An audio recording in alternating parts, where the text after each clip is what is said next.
Salut les gars, j'espère que vous allez bien. Les gars, hier, on a tous vu que Viviane, cette fille-là, elle a fait Viva Stream, un soi-disant Viva Stream, où elle a fait payer 5 euros à toutes les personnes qui sont parties regarder cette vidéo. Déjà, il y a un premier message pour vous. Vous là, en tout cas, votre Yako déjà, parce que vous êtes de un, vous êtes parti jeter votre argent, et puis de deux, vous venez de participer à ce qu'on appelle la promotion de la médiocrité et de la bêtise. Vous avez tous participé à ça. Vous tous qui avez payé 5 euros. 5 euros pour aller faire ça là. Vous avez jeté votre argent et puis vous avez participé à ce qu'on appelle la promotion de la bêtise, encourager la médiocrité et c'est-à-dire les partisans du moindre effort. C'est ce que vous avez encouragé. Le deuxième message s'adresse directement à Vivi. Taguez là ici, taguez Vivi.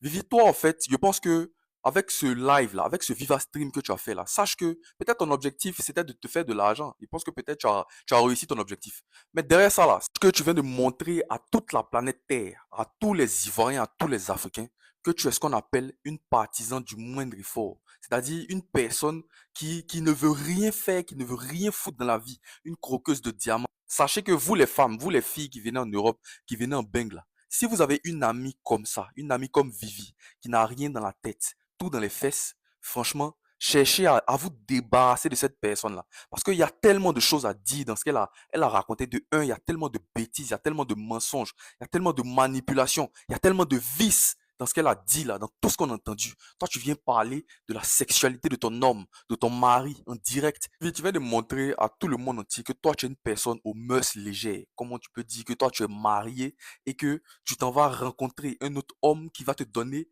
900 euros pour t'acheter une perruque. Pour toi, tout se résume à l'argent. On a écouté ton discours. Moi, j'ai vu les rediffusions que tu as faites là. Tout ton discours, tout ce que tu racontes, tout se résume à l'argent. Salut à tous les gars, j'espère que vous allez bien. Les gars, nouvelle arrestation en Côte d'Ivoire pour des faits d'insurrection, trouble à l'ordre public. Actuellement, le procureur de la République n'a plus oreille, il n'entend plus même.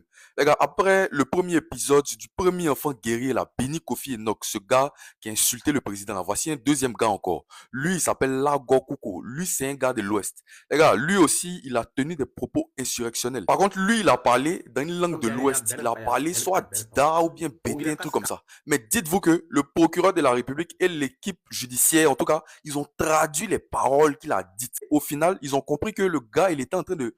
En fait, il était en train d'avoir des propos insurrectionnels. Et dans son discours, il est en train de dire aux gens que vu qu'ils ont levé le nom de, disons, du président Gbagbo, dans ce cas-là, faut que tout le monde soit prêt parce qu'ils ne vont pas laisser à faire là. Que faut que tout le monde économise de l'argent parce que ce qui va se passer. Bref, je ne vais pas faire l'apologie de ce qu'il est en train de dire, mais je suis choqué de savoir que malgré le fait qu'il ait parlé en langue, qu'il ait parlé en BT ou bien en Dida, ils ont traduit, ils ont compris ça. Aujourd'hui là, que tu sois de l'Ouest ou que tu sois du Nord, si tu as tenu des propos insurrectionnels, troubles à l'ordre public, diffamation, ce genre de choses là, en pleine place publique sur Internet, prêt même à écouter et à traduire vos propos.